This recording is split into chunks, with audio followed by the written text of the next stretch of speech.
በጸሎት ውስጥ እያለን የእግዚአብሔርን ቃል በሐዋርያት ሥራ ምዕራፍ 2 ቁጥር 41 እንደዚህ ይላል። በሐዋርያት ትምህርትና በህብረት እንጀራውንም በመቁረስ በየጸሎቱም ይተጉ ነበር። በማርቆስ ወንጌል ምዕራፍ 8 ቁጥር 34 ላይ ሕዝቡም ከደቀ መዛሙርቱ ጋር ተጠርቶ እንዲህ አላቸው፣ በኋላይ ሊመጣ የሚወድ ቢኖር ራሱን ይካድ መስቀሉንም ተሸክሞ ይከተለኝ። እግዚአብሔር የሰራዊቱ አምላክ በእውነት እንወድሃለን። እድሜያችን ዘመናችን ሁሉ በአንተ ቤት ውስጥ እንዲጠቀለል እርዳን። ጌታ እግዚአብሔር የሰራዊት አምላክ ቃሉን ላከ፣ ፈወሳቸው፣ ከመከራቸው ማዳናቸው ተብሎ ተጽፏልና ይህ ቃልህ ዛሬ እንዲፈውሰን በኢየሱስ ስም እንጸልያለን። የቃልህ ረድኤትና ፍቺ በእኛ ላይ እንዲያበራ በጌታ በኢየሱስ ስም እንጸልያለን። ክፉ ሁሉ በስምህ የተመታ ይሁን። ድንዛዜ በጌታ በኢየሱስ ስም የተመታ ይሁን። ቃልህን እንድንንቅ የሚያደርግ መንፈስ በስምህ የወደቀ ይሁን። አቤቱ የሰራዊት አባት እግዚአብሔር በቃልህ ላይ ሰልፍ እንድናደርግ እንድትረዳን በኢየሱስ ስም እንለምንሃለን። እድሜያችንን ዘመናችንን መውጣትና መግባታችንን ሁሉ ለራስ ለታመንከው ጌታ አሳልፈን ሰጠን በኢየሱስ ስም አሜን። እግዚአብሔር ያክብራችሁ። እግዚአብሔር የተመሰገነ ይሁን እና እግዚአብሔርን እንባርካለን። ይሄ በጣም እውነት መሰረታዊ ነገር ነው። እግዚአብሔር ከጅማሬው ይዘን እንድንነሳ እግዚአብሔር አቅምና ጉልበት የሰጠን በእውነት ብንኖርበት ብንተጋበት እንደ ቤተ ክርስቲያን እንደ ህብረት እንደ ባለ ትዳር ብዙ መንገዶችን ደቀ መዛሙርት ህይወት በእኔና በእናንተ ህይወት ውስጥ የበዛ እንዲሆን እየተጋን እንድንሄድ ጸጋን እንዲያበዛልን እግዚአብሔርን እየለመንን በዚህ መንገድ እንድንቃኝ እግዚአብሔር ይፈልጋል። ደግሞ በዚህ የተቃኘ ህዝብ እዚህ የተቃኘ ህይወት ካለን ሁሉ ጊዜ አሸናፊዎች ነው የምንሆነው። ስለዚህ ዛሬ እነዚህ ፒላሮች ናቸው ዋና ይሄ ቤት ለመቆሙ መሰረታዊ የሆኑ ኢንጂነሮች ካሉ ሊነግሩን ይችላሉ። መሰረታዊ የሆኑ ይሄንን ቤት የተሸከሙ ቋሚ ነገሮች አሉ። እዛ ላይ ወደ ስር ከመክተት አንጻር እንደገናም ደግሞ ተያይዞ ተነባብሮ እንዲቆም የሚያደርገው ብዙ ነገር እንዳለ እናስባለን። ያ ባይሆን እኔና እናንተ በዚህ ጥላ ውስጥ ልንሆን አንችልም። ስለዚህ በእግዚአብሔር ቤት ውስጥ ስንኖር በእግዚአብሔር ቤት ውስጥ ስንመላለስ እውነተኛ ደቀ መዝሙር እንድንሆን እግዚአብሔር ይፈልጋል። ደቀ መዝሙርነት ከጌታ ጋር ቀደም እንደሰማነው መሰጠትንና መታዘዝን የሚያሳይ ነው። ስለዚህ እግዚአብሔር የበሰሉ ክርስቲያኖችን ወይም በሌላ ቋንቋ የበሰሉ ደቀ መዛሙርትን ጌታ እግዚአብሔር አምላክ ይፈልጋል። እንዲህ አይነትን ሰዎች የምናይበት የምንለካበት መመዘኛዎች አሉ። እነዚህ የእግዚአብሔር ቃል እንደ ቱልስ ህይወታችንን ኑሯችንን የሚበረብሩ ናቸው። ሁላችን የምንፈተሸው በእግዚአብሔር ቃል። ስለዚህ ይሄ ቃል ዛሬ ሊያነጋግረን ያስፈልጋል። ይህን መልእክት ስጨርሰው ብዙዎቻችሁ ራሳችሁን እንድትገመግሙ ባለፈው መስገሸ ራሳችንን እንድናይ ቤተክርስቲያናችንን እንድናይ አንድ ጥሩ መመዘኛ ሰጥቶን ነበር። ዛሬ የሁላችን መመዘኛ ይህ የእግዚአብሔር ቃል ይሆናል። ሪሊ በእውነት እኔ ደቀ መዝሙር ነኝ ወይ ብላችሁ እንድትጠይቁ በጌታ ፍቅር አሳስባችኋለሁ። ስለዚህ የበሰለ ክርስቲያን እውነተኛ ደቀ መዝሙር በህይወቱ የመጀመሪያ የምታዩበት ነገር ቢኖር የእግዚአብሔርን ቃል በመረዳት በበቂ ሁኔታ በህይወቱ ውስጥ ሁሉ እግዚአብሔርን የሚያከብር ሰው ይሆናል። ምንን በመረዳት? ቃሉን በመረዳት ለእግዚአብሔር ቃል ጊዜ በመስጠት። በባለፈው ሳምንት በብዙ ስለተብራሩ አንዳንድ ነገሮችን አልፌ ለመሄድ ነው የምሞክረው። ሁለተኛ ጢሞቴዎስ ላይ የእግዚአብሔር ቃል ምዕራፍ 3 ላይ ይህን ጥቅስ ብቻ ነው በዚህ ሁኔታ ለመናገር የምፈልገው። ቁጥር 16 እንደዚህ ይላል፣ የእግዚአብሔር ሰው የማን ሰው ያልኩት? በሉ ግድ የላቸው የማን ሰው?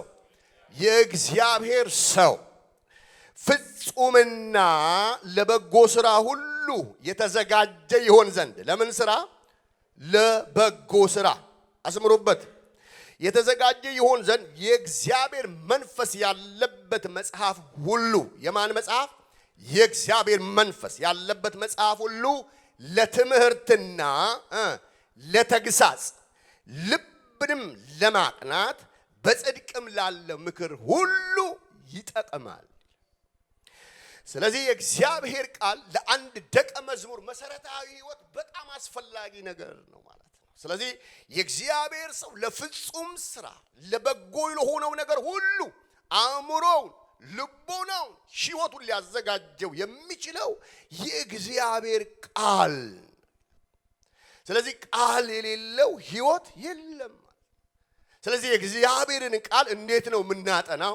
እንዴት ነው ለእግዚአብሔር ቃል ያለን ፍላጎታችን? እሱን እንድትመረምሩት ነው የምፈልገው ወዳጆች። እኛ ቤተ ክርስቲያን በጣም ወዳጆች ሆይ ትምህርት ምንም እንደው በእውነት እግዚአብሔር ያደለን ይመስለኛል። ብዙ የእግዚአብሔር ሰዎች ራሳቸውን ያስተማሩ ብዙ ድንቅ ሰዎች በመካከላችን አሉ። ነገር ግን ስንቶቻችን ተጠቃሚዎች እንደሆንን አላውቅም። የእግዚአብሔርን ቃል ብለን ተደንቀን እንድንሄድ ሳይሆን እንድንኖርበት ለእግዚአብሔር አምላክ ልብ ለማቅናት በጽድቅ ስለመኖር የእግዚአብሔር ቃል ወሳኝ ነው ነው። ስለዚህ አንድ ደቀ መዝሙር የእግዚአብሔርን ቃል ለመማር ሬዲ መሆን አለበት። ያደገ ክርስቲያን እድገቱ የሚታወቀው እሱ ነው። ስለዚህ ቁጭ ብዬ የእግዚአብሔርን ቃል ለመስማት ልቤ መዘጋጀት አለበት ማለት ነው። የልብ መዘጋጀት ከሰው ስለሆነ ስለዚህ አባቴ ብሩካን የእግዚአብሔር ቃል ላይ ፎከስ ማድረግ አለብን። ጊዜ መውሰድ አለብን። መዘጋጀት አለብን። መጽሐፍን ማጥናት ለእግዚአብሔር ጊዜ መስጠት ያስፈልጋል። ይሄ በጣም ወሳኝነት እንዳለው የበሰሉ ክርስቲያኖች ከቃሉ ጋር የተቆራኘ ሕይወት አላቸው። ቃሉ ከሌለ ሕይወት ስለሌለ ማለት ነው። እግዚአብሔር አምላክ የተባረከ። ይሄ በጣም በሕይወታችን ውስጥ አስፈላጊ ነው። ስለዚህ ለእግዚአብሔር ቃል ሬዲ መሆን አለብን።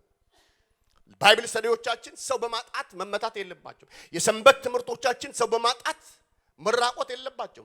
በሰው ጦት መዘጋት ያለበት ፕሮግራም ያለ አይመስል። ለእግዚአብሔር ቃል ከፊት ይልቅ መዘጋጀት አለ በጊዜውም ያለ ጊዜውም። ስለዚህ ይሄ አስፈላጊ ነው። እስቲ በቀን በዲቮሽን ላይ ለ5 ደቂቃ ስንቶቻችሁ የእግዚአብሔርን ቃል ታጠኑ ይሆን? ተውት 5 ደቂቃ፣ ለ1 ደቂቃ፣ ለ2 ደቂቃ ጊዜ ያላችሁ ሰዎች ስንቶች ትሆኑ ይሆን? አላውቅም። ለ1 ሰዓት የእግዚአብሔርን ቃል የሚያጠና አንድ ጊዜ ነግሬያቸዋለሁ። የሆነ ሰው ቤት ልጠይቅ ሄጄ አራስ ናት ሴትየዋ። እስቲ ልጸልይልሽ መጽሐፍ ቅዱስ ላንብብ አምጪልኝ ስላት መጽሐፍ ቅዱስ ራስጌዋ አስቀምጣ ሰጠችኝ። ከራስጌዋ አውጥታ ማለት ነው፣ ከዚህ ከምተኛበት ትራስ መሃል ማለት ነው። ለምንድን ነው ትራስ ላይ ያደረግሽው ብዬ ስላት ያው ሰዎች ሲወልዱ አጋንንት እንዳይመታቸው ቢላ ያደርጋሉ አይደል የድሮ ሰው እና አጋንንት እንዳይቀስፈኝ ብዬ ነው አለች።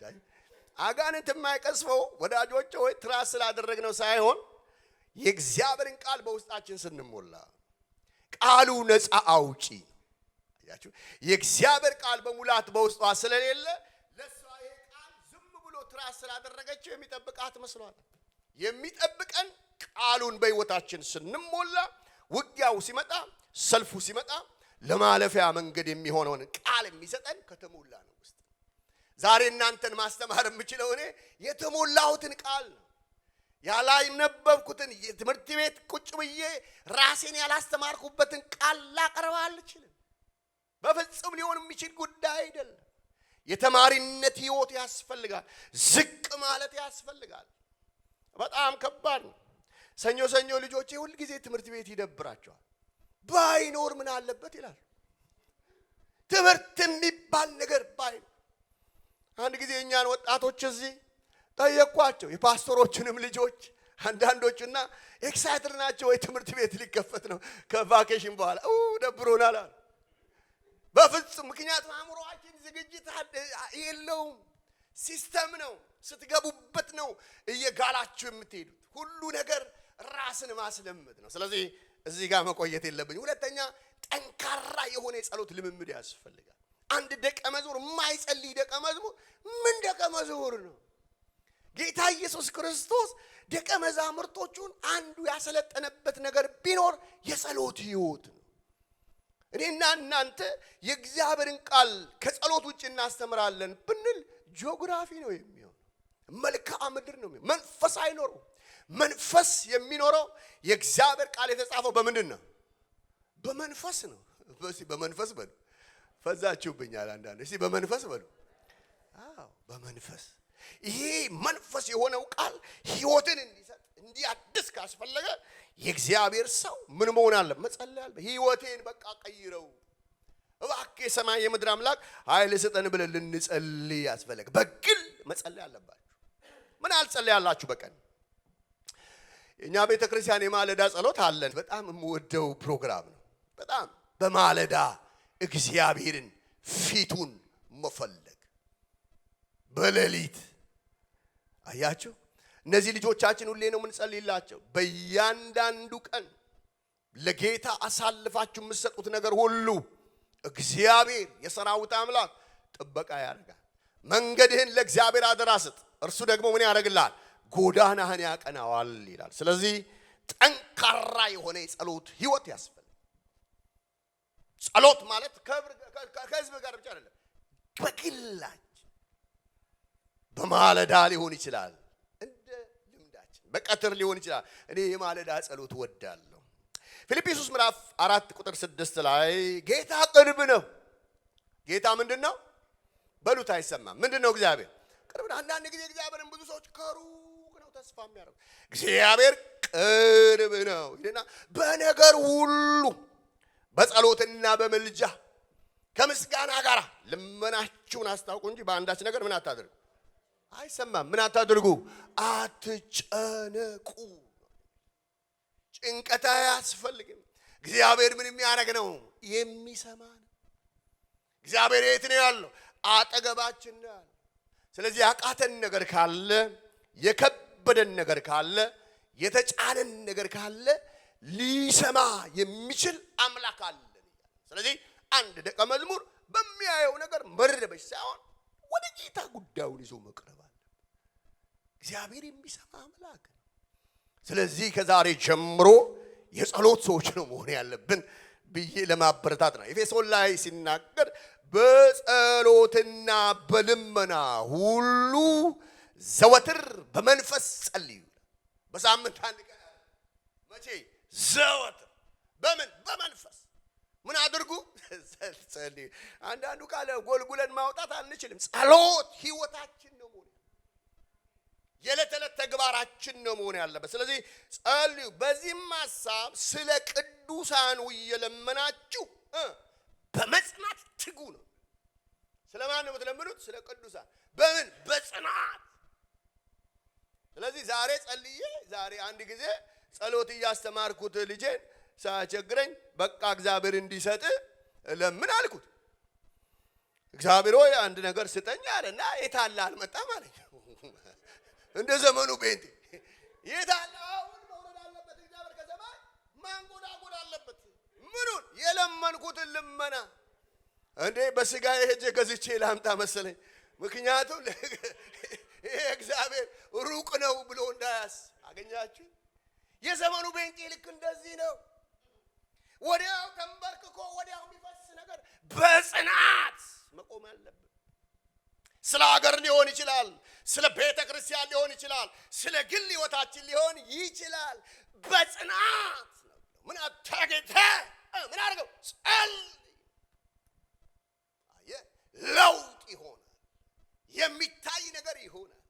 የእግዚአብሔር ረድኤት፣ የእግዚአብሔር በጎነት በቤታችን ላይ በኑሯችን ላይ ሁሉ እየለመናችሁ በመጽናት ምን አድርጉ? ትጉ፣ ሳትናወጡ። አንዳንድ ሰው ቸርች በመቀየር ይመስላል። እንደውም አንዳንድ ሰዎች ይሄ ቸርች እድል አይደለም ይላሉ። ምንድነው እድልህ? ወደዛ ቤተ ክርስቲያን እሄዳለሁ ብዬ ሳስብ እንቅፋት መታኝ፣ ስለዚህ እግዚአብሔር የለም እዛ። አጅሬስ መጥቶት ቢሆንስ? አገኛችሁኝ የት ጋር እንደምናሰካካ። አንድ ጊዜ እግዚአብሔርን ቃል እያጠና አንዱ እንደዚህ ብሎ ገለጠ። በአስር መሰረት ብዙ ጊዜ ይሄን ይናገራል። ሲገልጠው ይሁዳ ታንቆ ሞተ የሚል አነበበ። ወዲያ ሁለተኛ ሲሄድ አንተም እንደዚህ አድርግ የሚል ቃል አንብቦ ሄዶ በቃ እግዚአብሔር ራስን አጥፋ ብሎኛል ብሎ ወደ ጌታ በሰላም ይሄድ ወዴት አይታወቅም፣ ግን ራሱን ምን አደረገ? አሰናበተ። ምን እንደምትሰሙ እግዚአብሔር የሰማይ የምድር አምላክ ጽኗን ይፈልጋል። ይሄ ትውልድ በጣም ይገርማችኋል፣ የሚቅበዘበዝ ትውልድ፣ ያላረፈ ትውልድ። ሕይወታችን አላረፈም። ስለዚህ ልጆቻችንም አያርፉም፣ ከኛ ነው የሚማሩ። እዛም ስንሄድ ያምረናል፣ እዛም ስንሄድ ያምረናል፣ እዛም ስንሄድ ያምረናል። እረፉ፣ እኔም አምላክ እንደሆንኩ። ለዚህ ነው በልቡ የሚወላው በመንገዱም ሁለት ሐሳብ ላለው ሰው ለዛ ሰው አንዳች የለም። ስለዚህ ማረፍ ያስፈልጋል፣ በጽናት መቆም ያስፈልጋል፣ መጋደል ያስፈልጋል። መጽሐፍ ቅዱስ ታገሉ፣ መታገል፣ መፋለም፣ በጽናት መቆም፣ ይሄ የቤንጤ ባህሉ ነው። ይሄ ቃል የሚያነቃቃን። እስቲ አሜን በሉ ወዳጅ። አረ ክብር ለጌታ። አሜን በሉ። አሜን የሆነው ኮርስ ቃሉ አስፈላጊ፣ የእግዚአብሔር ነገር ያስፈልጋል። ስለዚህ በጽናት መቆም አለብን፣ በጽናት መጸለይ አለብን። እግዚአብሔር ለውጥ በሕይወታችን ውስጥ ያመጣል። ስለዚህ የጸሎት ሕይወት ግሬስ ያስፈልግሻል። አንድ አገልጋይ፣ በጣም ወደው አገልጋይ አሜሪካን ተጋብዞ መጣና ራሱ የነገረኝ ነው። በጣም ትልቅ ሰው ነው። አሁንና እዛ መድረክ ላይ ስቆም አለ እግዚአብሔር አምላክ ተናገረኝ። መድረኩን ፒቲ ነው አለ። የእግዚአብሔር ቃል የለው ራጃ ራጃ አለ በልሳን። ፓስተር ይሄ መድረክ ፒቲ ነው ይለኛል ጌታ አለ። ፓስተሩ ተቆጣ። እንዴት ፒቲ ይላል? እንዴ ባዶ ይላል? አንዳንዴ ባዶ ሊሆን ይችላል። እግዚአብሔር ከባዶ ያድነን። ከባዶ ለመውጣት ወዳጆች የእግዚአብሔርን ቃል በሙላት መመገብ ያስፈልጋል። ህዝብን ማስተማር ያስፈልጋል። የሚመቻችሁን አይደለም። አሁን ትፈወሻለሽ፣ እግዚአብሔር የሚወጋሽ ተፈውሰሻል ብዬ መሄዳ እሱ አይደለም የሚያስፈልገን። የህይወት ለውጥ ነው። የሚወጋሽም ያው ይሄዳል።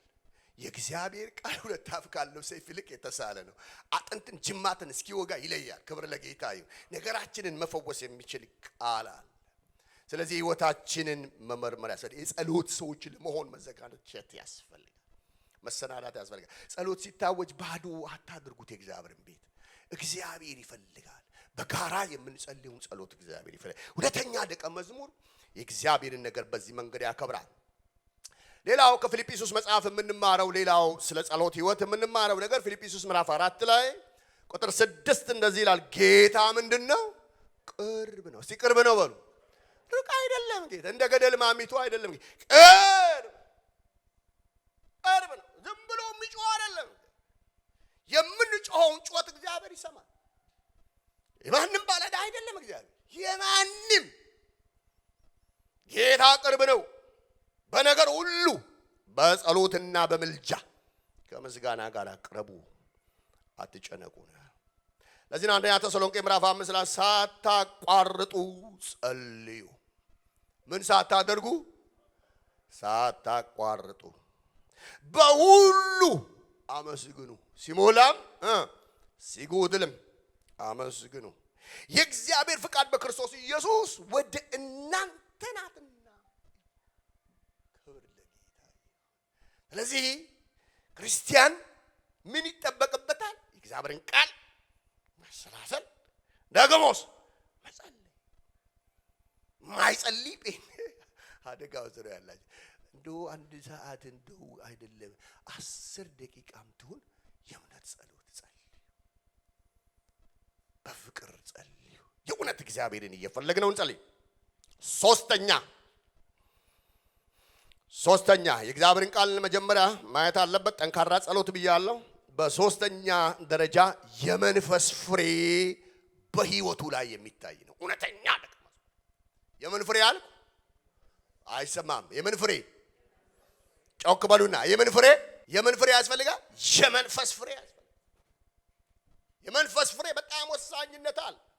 በተሰማራንበት ቦታ ሁሉ ምን መሆን አለ? ፍሬያማ። ተማሪ ከሆንን ጥሩ ተማሪ፣ ታታሪ ተማሪ፣ ጎበዝ ተማሪ ነው። እኔ ሁልጊዜ ለልጆቼ የምነግረው ራስ እንጂ ጅራት አላረገም፣ ጭራ እንዳትሆኑ ነው። ይስሙኝ አላቅም፣ አይስሙኝ አላቅም። አንድ ቀን ግን በቅሎ አየዋለሁ፣ ግን ሁሌ እናገራለሁ። ለምን? የህይወቴ እሱ አንዱ ስለሆነ። ስለዚህ ፍሬያማ ህይወት ምንድነው? ፍሬ ያፈራችሁት ነው። የመንፈስ ፍሬ ግን ይልና ምንድነው ይላል? ፍቅር ይላል። ደሞስ ምን? ደስታ ይላል። አሁን ዝም ብሎ የሚከፋችሁ ሰዎች አላችሁ። አልቅሽ አልቅሽ ብሎኛል ይላሉ አንዳንድ ሰውና ዝም ብሎ ሰይጣን ሲያስለቅሳቸው ብላ ምን ሆነሽ? በቃ አልቅሽ አልቅሽ ብሎኛል፣ ሆደ ባሻውኛል፣ ምን እንደሆንኩ አላውቅም። ሽፍር ወጋውት። አትወጉትም እንዴ? ኧረ በኢየሱስ ወጋ። የማልቀስ መንፈስ ወጋ። ይሄ ሙሾ የሚያስወርድ መንፈስ፣ ባዶ ነገር የሚያሳይ በኢየሱስ ስም ይወጋ። ኧረ አሜን በሉ። እግዚአብሔር ሰው ይወጋ። ደስ ይበላችሁ። በማን? በጌታ። እስቲ በጌታ በሉ። ስላገኛል፣ ስለጎደላል፣ ስለሞላ አይደለም። እኛ ሞላ ጎደለ የምንጫወት ሰዎች ሳይሆን በእምነት የምንኖር ሰው። ሞላ ጎደለ እኛ የምንጫወት የእግዚአብሔር ሰው ፍሬያማ መሆን አለ። የፍቅር ሰው ነው መሆን ያለበት። ከኛ ህይወት ውስጥ መውጣት ያለበት ፍቅር ነው እንጂ ጥላቻ መውጣት የለም። አመጽ መውጣት የለበት። ደቀ መዛሙርቴ የመሆናችሁ ሰዎች በምንድን ነው የሚያውቋችሁ? በካራቴ በፍቅራችሁ። እስቲ በፍቅራችሁ። አንዳንድ እኮ አትሰሙኝም። ይህ ሰውዬ ምን ማለቱ ነው? ምንም እያልኩ አይደለም። ፍሬያማ ሁን እያልኩ። ፍሬ አስፈላጊ፣ ደስታ፣ ሰላም፣ ትዕግስት፣ ቸርነት፣ አቤት ቢዘረዘሩ እንዴት ያምራሉ። ለስብከት ደግሞ ቀላል ናቸው። በጎነት ከመኖር ነው ከባድ። መናገር ምን ይቀላል? አፍቅር ማለት ምን ይቀላል? መፈተሽ ነው ከባዱ እኮ። ትዕግስት ምን ችግር አለ? ታይስ ግን ስታልፍበት አሁን እኮ እኔ እኮ ስትነካኩኝ ነው የምታውቁት ማንነቴ። በደህና ጊዜ ሰው እኮ መላክ ነው። ነካኛ ናና እስቲ ታውላ ይወጣል። አዳም ብልጭ ነው እንደ መስፍን እንደዚህ ነው ወይ? ስንት ገበናዬን ሸፍኖት ነው አሳልፎ ያልሰጠኝ መድኃኒዓለም። ኧረ ስሙ ይባርክ። ወዳጆቼ ሰው ነህ። አንዳንዴ ሰው ትሸታለህ። ሰው ነህ። ያ ማለት ምን ማለት ነው? ግን እየተሰራን ነው። ፍሬያማ እየሆነ ነው የምንሄደው፣ እየተሞረድን። ይሄ ነው የደቀ መዛሙርትነት ህይወት። ስለዚህ ትዕግስት ይኑረን፣ ቸሮች ሁኑ፣ ደግ ሁኑ፣ ቸርነት ሰጪ ሁኑ። አንድ ጊዜ አንድ ወዳጅ የስስት መንፈስ ያዘው እና ሚስቱ ዶሮ ወጥ ሰራች። ከሩቅ የሚጣራ ዶሮ ወጥ። ሃሌሉያ! ቀን ሙሉ ሲያስበው ነው የዋለው ሊበላው ማለት። ሃሌሉያ! ሰዓቱ ሲደርስ ዶሮው ደርሷል አለችው። ሚስቱ እየበረረ ቤት ሄዶ እናት ያው ሚስቱ እንግዲህ ያው ልጁ ወንጌላዊ ነው እንግዲህ እዛን ቀን ኬት እንዳመጣ እግዚአብሔር እንግዲህ ኬት እንደባረከው ጋር አይታወቅም። ብዙ በለፍቶበት ግን እንዳመጣው እርግጠኛ ነኝ። ምክንያቱም በዛን ዘመን አገልጋይ ዶሮ መብላት አይደለም አስቸጋሪ ነው ብራዝ። እና ሚስቱ ቆንጆ ዶሮ ሰራች እና ልክ በቃ ዘረጋጋችው። ሁለት እንጀራ አምጥታ ከዛ በኋላ ወጡን እንዳወጣችው አንድ የራበው ወንጌላዊ መጣ። እንደሱ ጓደኛው በር ቢያንኳኳ ድምጽ የሚሰማው የለም። ገው ያደረገው የሚሰማው የለም። አይ ይሄ ዶሮ ብራዘር ሳንበላ ሰው መጣ። አልጋው ጨምሬው አላት ሚስቱ። ጌታ ያከሰም እኔ ጌታ ስሙ ይባረክ። ልክ ወጡ አልጋው ሲጨመር ድመቷ ሰውየው ሲገባ ሚያው ብላ ገባች። እያያት ዶሮ ያለበት ቦታ ድመቷ ሄደች። የምር እኮ ነው እያየው በኢየሱስ ስም እያለ ወጡ ተደፋ። ይኸው እግዚአብሔር ለባልንጀራ የከለከልከው እሱ ቢበላ 3 ጭልፋ ነው፣ እሱ ቢበላ 2 ጭልፋ ነው። አንተ ግን ለዘላለም አጣ። ቆመ ብራዘር ምረት አድርግልኛል ዛሬ ተዋርጃለሁ አለ። ይኸው አንተን ለመከልከል ሰስቼ የደበቁት ዶሮት ይኸው እግዚአብሔር ድመት ልቆ ደፋዋል። ለዘላለም ይድፋው። የስስት መንፈስ ወጋው። አሜን አትሉም? እንዳትወጉ ይወጋ በኢየሱስ። ስስት ቸር ነው እውነተኛ ደቀ መዝሙር፣ ለጋስ ለነገ እግዚአብሔር ክብር ለጌታ ይሁን። ስለዚህ ወዳጆች ሆይ የመንፈስ ፍሬ ሊሞላብን ነው የሚያስፈልገው። ቸር መሆን፣ በጎነትን መጨመር፣ እምነትን መጨመር፣ የዋህነትንና ራስን መግዛት። እንዴት አይነት ለስብከት የሚመች ህይወት ነው መሰላችሁ! ይቃ ገላትያ ምዕራፍ 5 ይመቸኛል። ትኖረዋለህ ወይ ብትሉኝ ምናልባት 50% እንኳን ላላገኝ ይችላል፣ ልወድቅ እችላለሁ።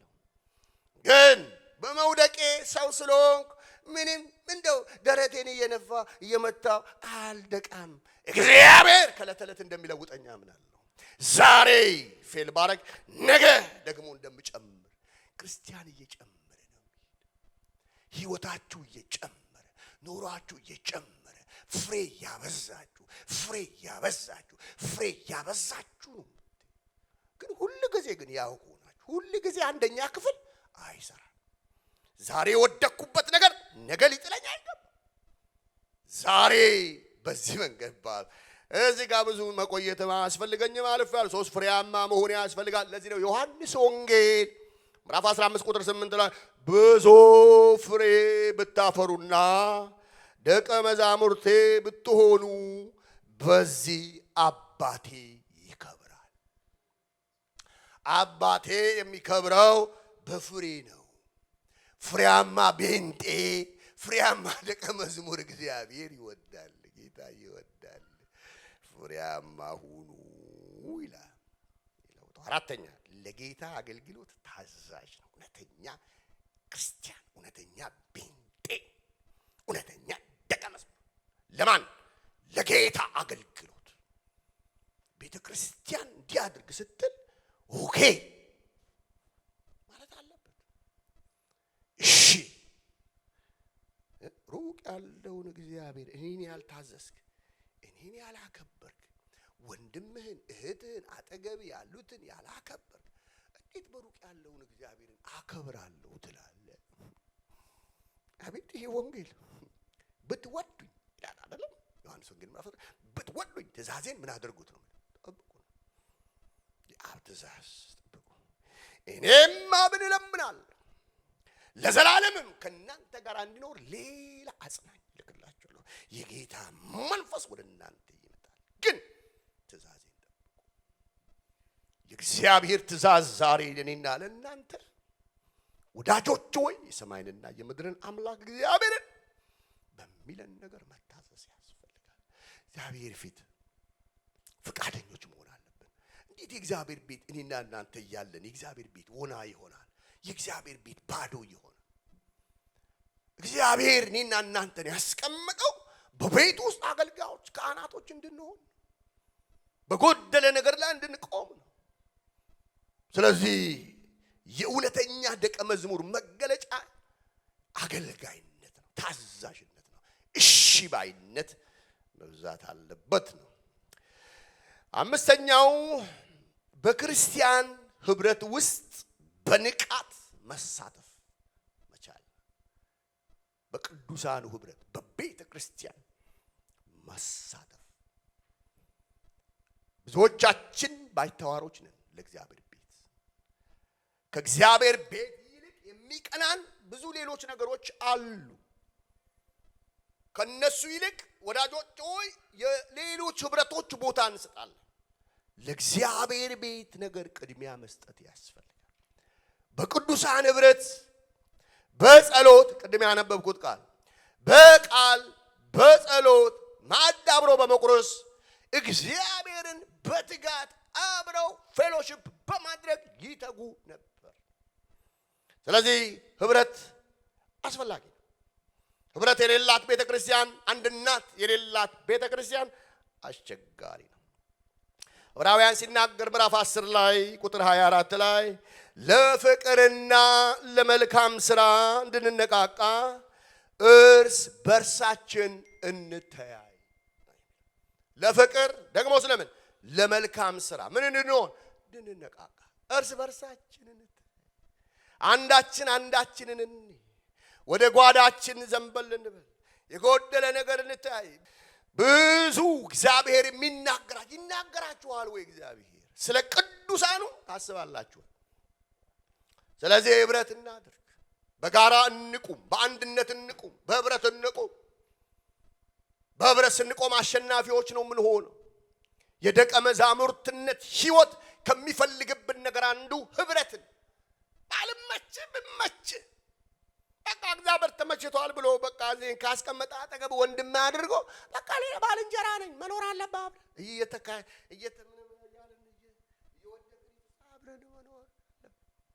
ህይወት ሾርት ናት። በጣም አጭር፣ ረጅም እንዳትጠብቅ፣ በጣም አጭር ነው። የእግዚአብሔር ዓለም ውስጥ ነገሮቻችንን ስናይ የርግብግቢት አለ ነው። የርግብግቢት ምንኖርበት እንደዚህ ሆኖ ልክ አይናችሁን ሸፍናችሁ ስትገልጡት እንዴት ነው ርግብግቢት? በእግዚአብሔር ዘላለም ውስጥ የኛን ህይወት ስንለካ ኢምንት ናት። ትንሽ ለሆነ ነገር ባካችሁ ወዳጆች ሆይ ብዙ አትረበሹ። ብዙ አትጨነቁ። ብዙም በቃ ዋጋም አትስጡት። እግዚአብሔር ይረዳናል። ክብር ለጌታ ይሁን።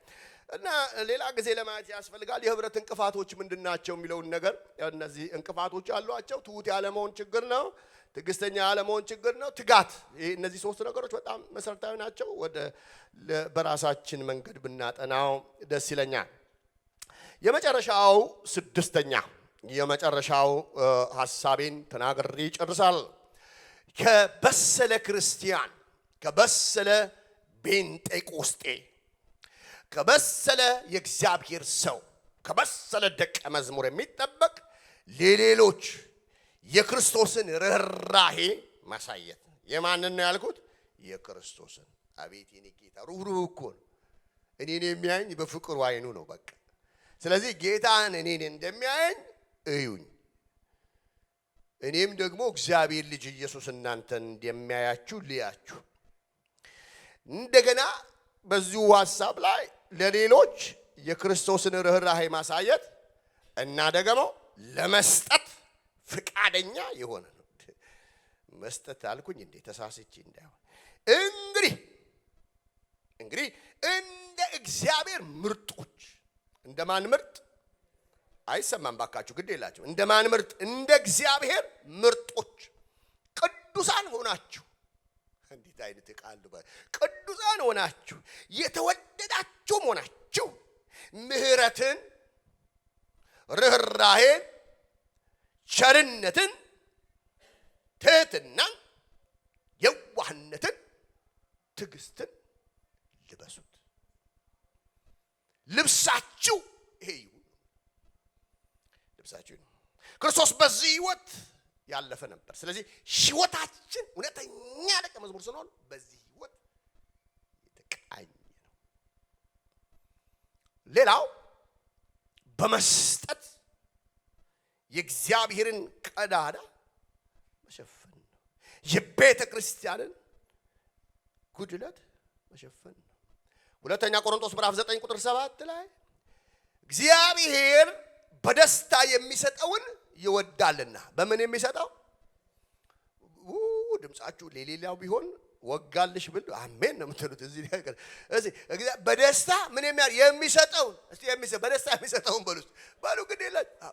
ምን የሚያደርግ? በደስታ የሚሰጠው ማን? እግዚአብሔር። እግዚአብሔር ምን የሚያደርግ? በደስታ የሚሰጠውን ይወዳልና። ምን ያደርጋል እግዚአብሔር? በደስታ ይወዳልና።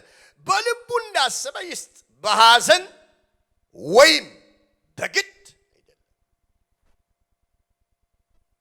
እውነተኛ ደቀ መዝሙር፣ እውነተኛ የእግዚአብሔር ሰው ምን በማድረግ የተሞላ ይላል?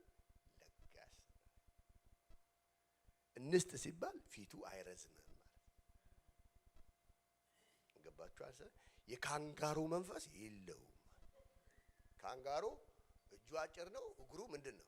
ረጅም ነው። ስለዚህ ለጋስ ነው። እውነተኛ ደቀ ምን ጎደለ? እጁ ነው የሚበላው። አንድ ጊዜ ሙሉ ወንጌል ህንፃ እናሰባስባለን ተባለና እየተሰባሰበ ያለ ፊት ለፊት ቁጭ ብያለሁ።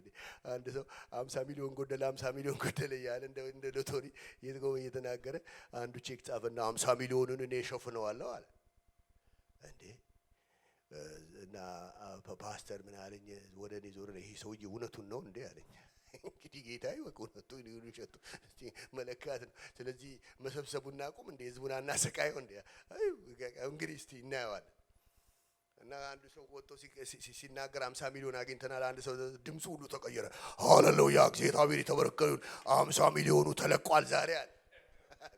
ሰው ሲነካ ለጋስ ነው ቢሆን በቃ ከተነካ እኮ ነገ የምትለው ነገር የለም።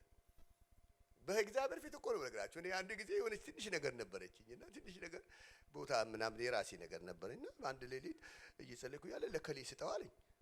ወጋውት አልኩ። የሚያራቁት መንፈስ፣ የድህነት መንፈስ ወጋው። ለጋቅ ብለው አለኝ አልወጋ አለ። ብወጋው ብገጽጸው አለኝ። ያ ሰው እየጠራሁት ብራዘር ምን እንዳስነካኝ ምን እንደጸለይክ አላውቅም፣ ግን አንድ ነገር ሆኖ አላልኩት። እግዚአብሔር ያለን ስጥ ብሎኛል። ኖሮኛ አረ ለምሰጥ ግን ካለኝ ነው ውሰደው ስለው ሰውየው ደነገጠ። አዙሮት ሊወድቅ ምን አለ አንተ አለ እንጃ ምን እንዳለ ምን አውቃለሁ ግን ይስተዋል ለካ ለኔ እግዚአብሔር ደግሶ ነው። እግዚአብሔር ሊባርካችሁ ሲፈልግ ትንሽ ነገራችሁን ልቀቁ ነው የሚላችሁ። የኛ ችግር እግዚአብሔር ሊባርከን ፍቃደኞች አለ። በእግዚአብሔር ደስታ የሚሰጠንን ሁሉ በደስታ መስጠት አድርጉ ያለንን ነገር በደስታ ማድረግ እኛን እግዚአብሔር ሊባርክ ነው። የቤተ ክርስቲያኗ ችግር ተፈታ። ያም ሰው እግዚአብሔር ነገሩን ፈታ። ታሪኩን እግዚአብሔር ይሰማይ ቀረብ ብዬ በቤተ ክርስቲያን አገለግል ስለነበር ስለማቅ ነው ነገራችሁ። የበሰለ ክርስቲያን የሚያካፍል ህይወት ነው ያለው። ለሌላው የሚራራ የሌላውን ጓዳ የሚያይ ነው። አንድ ጊዜ በጣም 300 ብር ቸገረኝ። $300 ኢትዮጵያ ነው የምኖረው ግን ለጌታ $300 ስጠኝ አልኩት። አሁን ለእናንተ $300 ምን ችግር አለ? ናኒ ሰጣለሁ ልትሉ እንችላላችሁ። ጊዜው አሁን ለኔም ችግር አይደለም። $300 ብፈልግ ማግኘት ይችላል። ያ ጊዜ ግን $300 እኔ የተመኘውበት ጊዜ ቤስቲ የጣሊያን መንፈስ ምንም ነገር የለም። አታውቁም ብዬ ነው ጣሊያንኛ ምናምን ማለት እና የኔም ነገር የለም ግን $300 ስጠኝ ብዬ ጸለይ። እንዴ ሻጋ ሌሊቱን እኮ ነው። አንድ ሴት አትደውልም እንደምን አለ አለች። ማነሽ? እከሌ ነኝ እፈልግሃለሁ አለች። ምንድነው የምትፈልጊ? እፈልግሃለሁ በጠዋት ካሳንቺስ ከጠዋቱ በኢትዮጵያ 12 ሰዓት እንገናኝ አለች። ምን እንደሆነ አላውቅም። እግዚአብሔር ግን የተናገረኝ ነገር አለ። የሆነ የጸለይከው ጸሎት እንዳለ ይሰማኛል። ፕሊስ መስፍን ባክን እንዳታዘገየኝ አለች። ኦ ችግር የለም አልኳት። አንድ ወንድም የሰጠኝ ጋጋ አኖ መኪና ነበረ። ያረኩት የናፍጣ መኪና ሄድኩ። ጌታ ከጉስቁልና ያወጣን ጌታ ስሙ ለዘላለም ብሩክ ይሁን። ምን ነው አሜን አላላችሁ? እዛ ውስጥ እንድንሆን ነው አልፈልጉት። አሁን ወተናል። ጌታ ይገስጽ እና ይገርማችኋል። እና ሄድኩና አገኘኋት። ሰላም ላንቺ ይሁን እንደምን አለሽ? እንዴት ነህ? ደህና ነህ ወይ? ጌታ አለች ብዙ ብር አለኝ ግን ሲጪው ያለኝ $300 ነው። ምን አለ እንደው አንድ 15 ብለው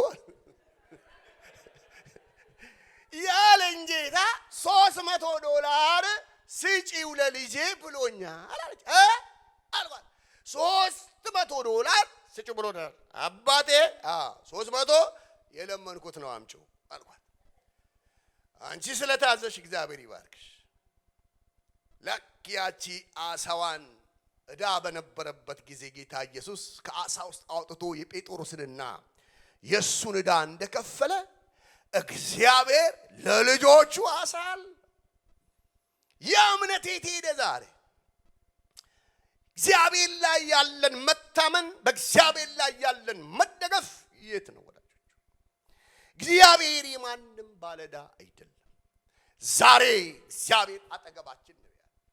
የምንጠይቀውን ጥያቄ እግዚአብሔር ይሰማል። እኔ የልቤን መሻት የሚያስፈልገኝን በዛ ሰዓት ያለኝን ቀዳዳ የሚሸፍነውን ነገር ከእግዚአብሔር ተቀበል። ማገለግላት ቤተክርስቲያን አልሰጠኝም። ማገለግለው ሕዝብ አይደለም የባረከኝ። ያቺ ሴት አላገለግላትም።